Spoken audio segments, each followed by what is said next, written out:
Il y a, c'est sûr, un déficit de logements en zone qu'on appelle tendue, c'est-à-dire en zone chère, et les logements dont on a besoin, c'est des logements abordables, tout simplement. Alors, il y a tout un débat aujourd'hui. Pendant très longtemps, les gouvernements successifs vendaient comme solution à la crise du logement le construire plus, le choc d'offres. On disait on va construire massivement du logement et ça va faire baisser les prix. Parce que le problème, et tout le monde est à peu près d'accord là-dessus, c'est de dire que les prix sont trop élevés.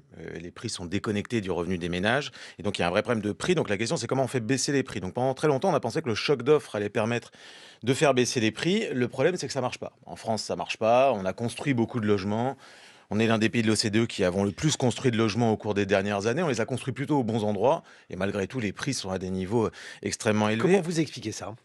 Bah, parce qu'on n'a pas construit des bons logements. On a construit du logement globalement cher, alors même que la demande, elle, était pas suffisamment, solvable et qu'il aurait plutôt fallu produire, du logement social, par exemple, ou du logement, abordable. Mais donc du coup, on a changé un peu de braquet aujourd'hui et pour derrière d'ailleurs des arguments, parfois, environnementaux, de transition, on explique qu'en fait, on n'a plus besoin de construire tant de logements que ça.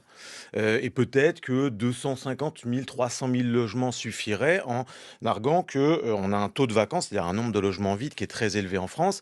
Alors c'est vrai, mais les logements vides sont pas localisés aux bons endroits. Il y a un Et vrai déficit de logements en zone qu'on appelle tendue, c'est-à-dire en zone chère et les logements dont on a besoin, c'est des logements abordables, tout simplement. Le problème, c'est que pour faire du logement moins cher que le marché, il y a pas de secret, là encore, il faut un peu d'argent public.